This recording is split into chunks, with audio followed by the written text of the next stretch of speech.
Di film ini diceritakan kalau setiap orang memiliki kekuatan unik bawaan sejak lahir yang disebut roh pelindung yang bisa digunakan dalam sebuah pertarungan. Tingkat kekuatan roh pelindung dari masing-masing orang pun bervariasi, tergantung garis keturunan dan bagaimana roh pelindung tersebut dilatih. Ada yang sangat kuat dan ada juga yang lemah, bahkan dikategorikan sebagai roh pelindung yang sama sekali tidak berguna. Dan dunia bagi pengguna kekuatan roh pelindung disebut dunia Daulu.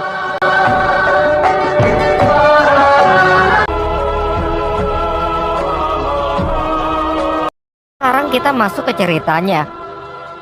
Berkisah tentang seorang pemuda yang sering bermimpi aneh, di mana dalam mimpi itu ia berada di sebuah padang rumput perak dengan diikuti suara wanita yang selalu memanggil-manggil namanya. Pemuda ini bernama Tangsan, anak seorang pandai besi yang hidup di sebuah desa bernama Desa Roh Mulia. Di desa tersebut ia hanya tinggal dengan ayahnya karena sang ibu sudah meninggal saat ia masih kecil. Di sela-sela kerjanya, ia menyempatkan diri untuk mempelajari buku kuno pemberian ayahnya yang mengajarkan berbagai macam jutsu. Salah satunya adalah mata iblis ungu yang memungkinkan penggunanya untuk melihat gerakan secepat apapun.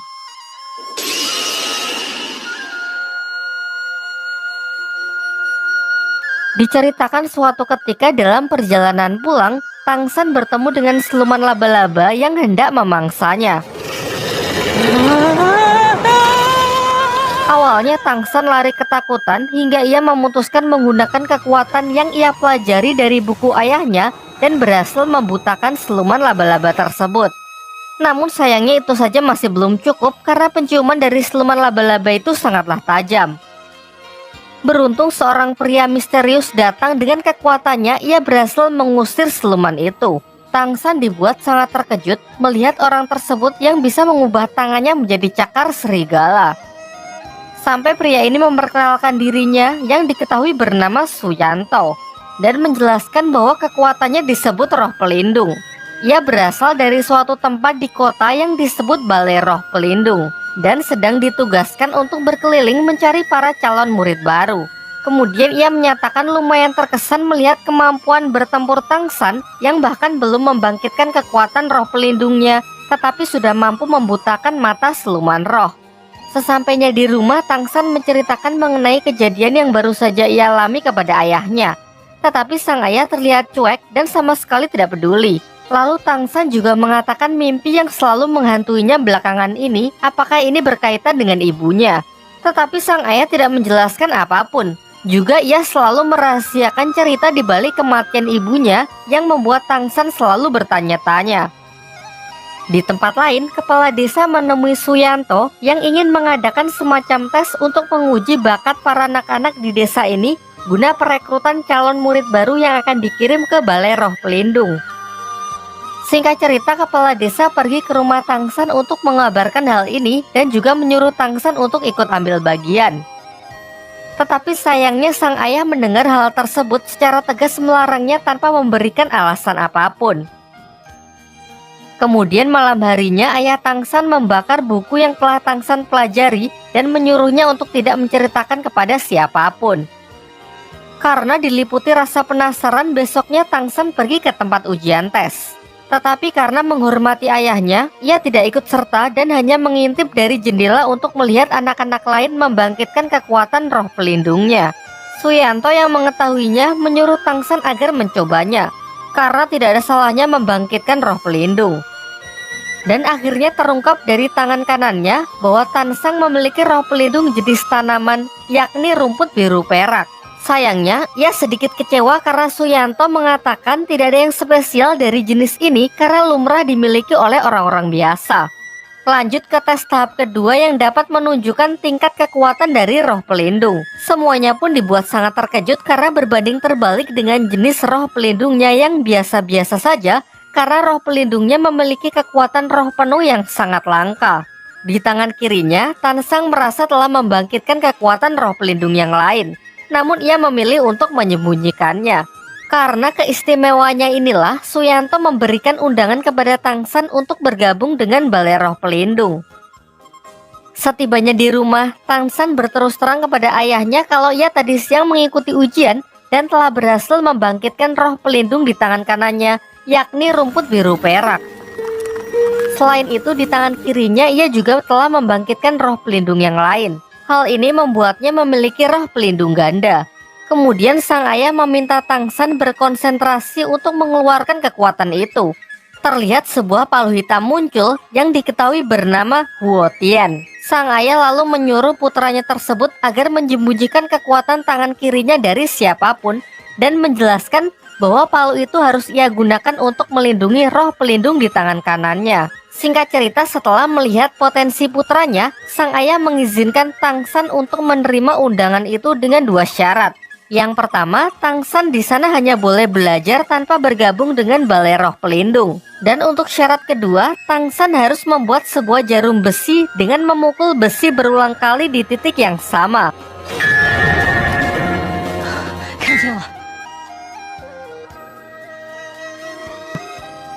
Singkat cerita, dengan kerja kerasnya menempa besi itu berhari-hari, Tangsan berhasil membuat jarum besi tersebut. Dan akhirnya dengan ditemani kepala desa, ia pun berangkat memenuhi undangan tersebut ke kota Naoding.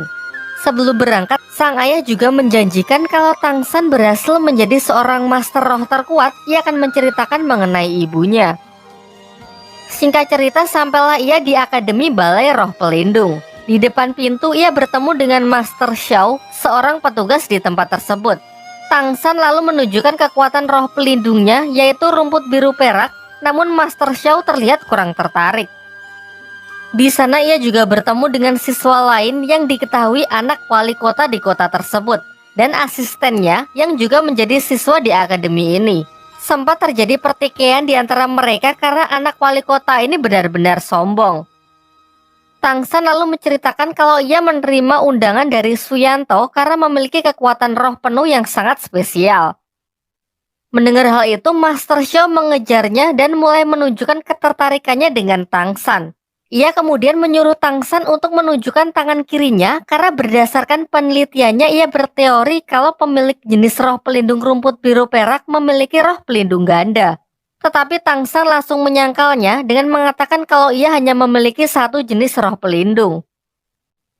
Kemudian Master Xiao berbaik hati mengantar Tangsan menuju asramanya. Di perjalanan, ia menceritakan bahwa diharuskan bagi siswa baru untuk membunuh kelinci demi melatih keberanian membunuh. Karena untuk menjadi seorang master roh nantinya akan membunuh roh siluman demi mendapatkan cincin roh yang berguna meningkatkan kekuatannya. Tetapi Tangsan yang tidak setuju dengan hal itu pergi untuk membebaskan kelinci-kelinci itu. Menurutnya membunuh tanpa alasan yang jelas adalah bentuk penyiksaan. Kekuatan sejati bukan untuk membunuh, melainkan untuk melindungi. Ia menentang anak wali kota yang membuat hubungan mereka semakin memanas. Terlihat dari kejauhan seorang gadis bernama Xiaowu juga merupakan siswa baru mengamati mereka dan cukup terkesan dengan sikap baik hati Tangsan.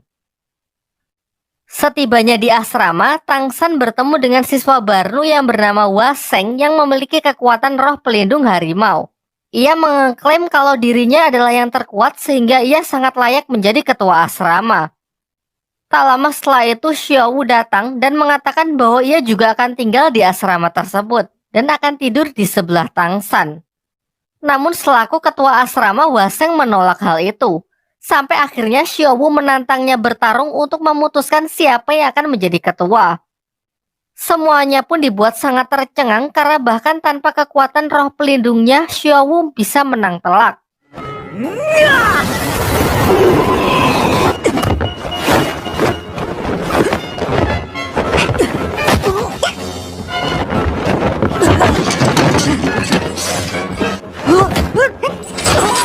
Menyaksikan hal itu, seisi asrama pun mengakuinya sebagai ketua yang baru. Tak lama setelah itu, petugas dari asrama wanita datang untuk membawa Xiaowu karena ternyata ia salah menempatkan Xiaowu yang harusnya berada di asrama wanita. Singkat cerita, Tangsan pergi menemui seorang pandai besi di dekat sana untuk melamar pekerjaan mengingat finansialnya yang kurang baik.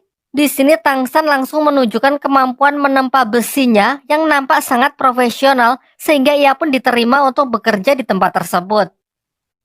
Malam harinya sepulang kerja, Tangsan kembali ke asrama untuk beristirahat. Namun tiba-tiba Xiaowu yang menyelinap datang dan tidur di sebelahnya.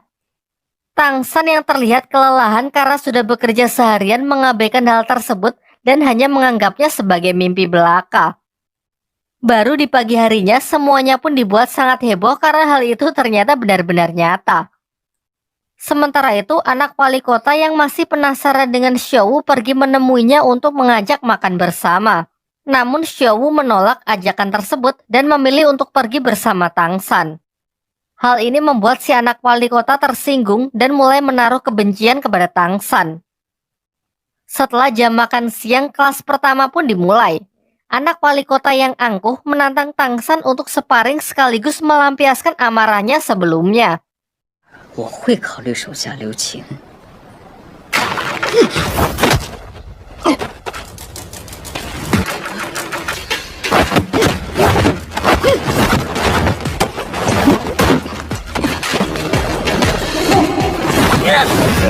Akan tetapi ia justru dipermalukan karena Tansang yang terlihat lebih unggul berkat hasil latihan di desa menggunakan buku pemberian ayahnya. 就像是把自己的展开一样。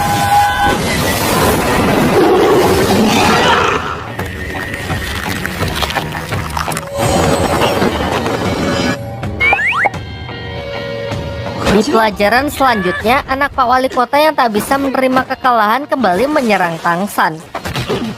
Namun hasilnya pun tetap sama saja. Kali ini Xiaowu juga membantu untuk memberi pelajaran anak sombong tersebut.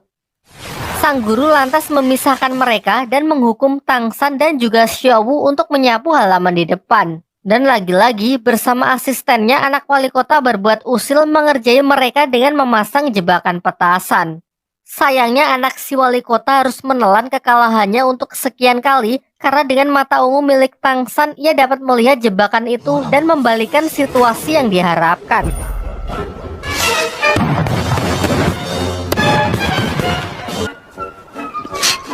Kembali ke dalam kelas, semua siswa menunjukkan kekuatan roh pelindungnya masing-masing. Tangsan juga memperlihatkan roh pelindungnya yang berupa rumput biru perak yang kemudian meminta sang guru untuk melatihnya agar bisa digunakan dalam pertempuran. Namun sang guru malah mengatakan kalau roh pelindung rumput adalah roh pelindung terlemah yang sama sekali tidak berguna dalam pertempuran. Lantas ia pun menyarankan Tangsan untuk menjadi master teori saja untuk menjadi seorang guru. Merasa tak puas dengan jawaban itu, Tangsan pergi menemui Master Xiao untuk meminta pendapatnya. Dan benar saja, Master Xiao memiliki pandangan berbeda dengan mengatakan tidak ada roh pelindung yang tidak berguna. Yang ada hanya penggunanya saja yang tidak bisa memaksimalkan kekuatan roh pelindungnya. Ia kemudian menyarankan Tangsan agar berkonsentrasi untuk mengamati karakteristik dari roh pelindungnya.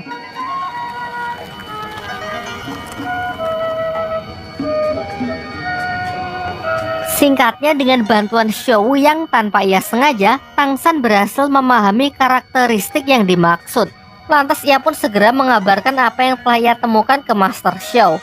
Setelah itu, Master Xiao membimbing Tangsan untuk mengeluarkan perwujudan dari roh pelindung rumputnya, juga menyarankan agar menjadi Master Roh tipe pengontrol. Hal ini karena roh pelindung milik Tangsan berupa benda hidup yang sangat fleksibel. Ternyata saran dari Master Xiao cukup berguna. Tangsan pun berhasil mengembangkan rumput kecilnya menjadi sebuah tali akar pohon meskipun ia belum bisa mengontrolnya sama sekali.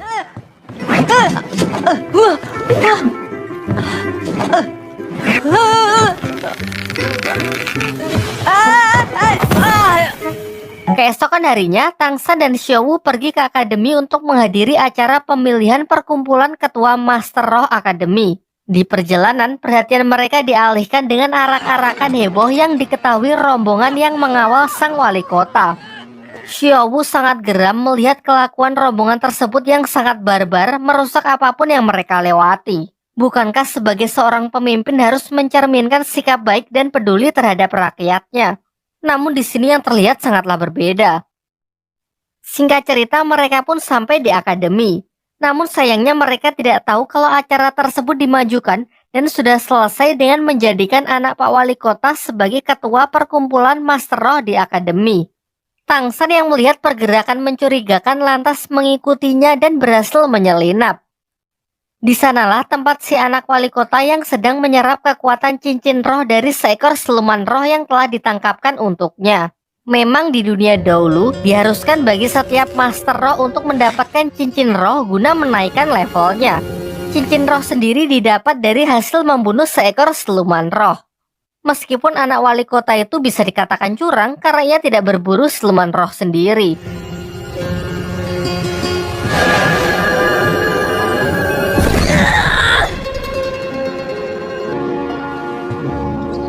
Malam harinya, Tangsan menemui Master Xiao agar membantunya berburu cincin roh pelindung yang cocok untuknya. Singkatnya, Master Xiao bersedia untuk membantu. Ia kemudian mengeluarkan roh pelindungnya yang ia panggil Lao Shipao yang berwujud anjing berhidung babi untuk ditukarkan dengan tiket masuk hutan berburu. Diketahui bahwa hutan berburu merupakan tempat tinggal dari banyak siluman roh. Di perjalanan, Master Xiao mengatakan kalau transaksi ini hanyalah sebuah trik, karena roh pelindungnya pasti akan kembali tak peduli dimanapun ia ditinggalkan. Singkat ceritanya lagi, mereka pun diperbolehkan masuk setelah menunjukkan tiket mereka kepada para petugas yang berjaga di depan gerbang. Terlihat juga Tangsan membawa gerobak berisi banyak lobak yang Master Xiao katakan akan berguna di dalam hutan. Di waktu yang bersamaan, anak wali kota datang ke asrama untuk mencari Tangsan, berniat menantangnya. Namun Tangsan tidak ada di sana, dan ia mendapatkan informasi kalau Tangsan sedang berada di hutan berburu untuk mencari siluman roh. Bersama asistennya, ia pun bergegas menyusulnya. Kembali ke hutan berburu, saat sedang beristirahat, mereka sudah disambut oleh serangan siluman roh yang berwujud serigala hitam.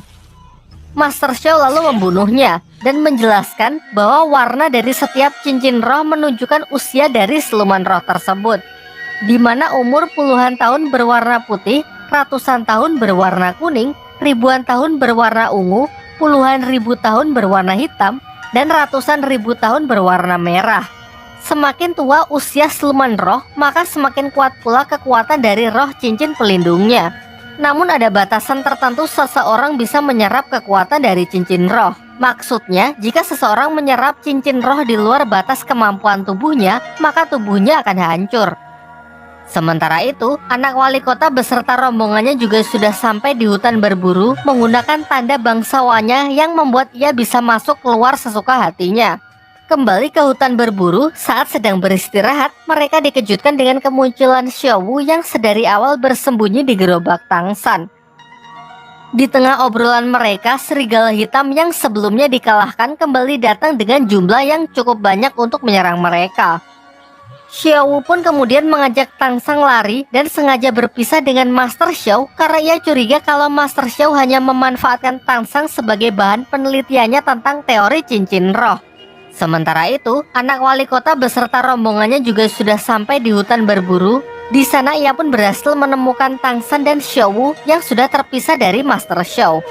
Si anak wali kota yang sangat membenci Tangsan karena selalu mempermalukannya di depan umum mengancam akan membunuhnya. Namun ia memberinya pilihan. Jika Tangsan menyerahkan Xiao Wu dan bersedia menjadi bawahannya, maka ia akan memaafkannya dan melupakan semua yang telah terjadi. Pilihan Tansang pun sudah jelas. Ia pun melakukan perlawanan meskipun kalah dari segi jumlah. Tiba-tiba di tengah kericuhan mereka, Lao Xingpao, roh pelindung milik Master Xiao, muncul dari semak-semak yang diikuti roh siluman ular yang diperkirakan berusia ratusan tahun.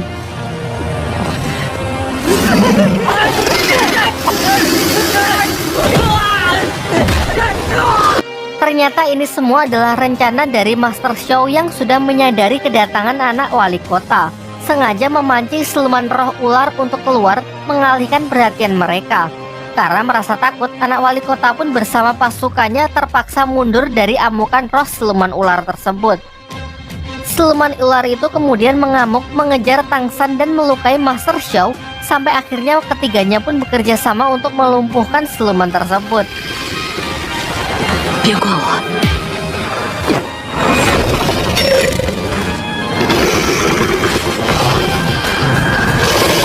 紫金魔头。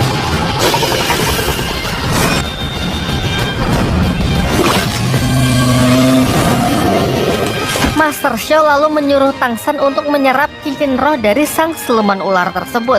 Karena berdasarkan teorinya, tubuh Tang San cukup mampu untuk menampung kekuatan siluman roh berumur 400 tahun.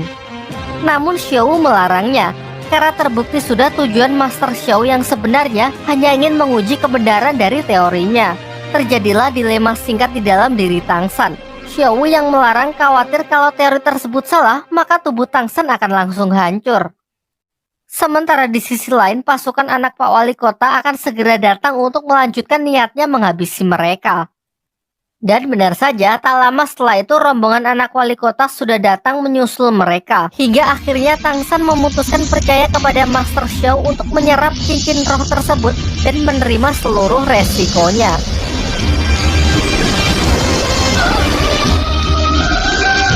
Akankah teori Master Xiao mengenai siluman roh yang mampu ditampung oleh tubuh Tang San terbukti benar? Nantikan jawabannya di bagian kedua. Agar tidak ketinggalan ceritanya, jangan lupa subscribe dan bunyikan lonceng notifikasinya ya. Belajar jadi YouTuber yang baik dan benar. Mohon dukungannya dengan subscribe. Tolonglah.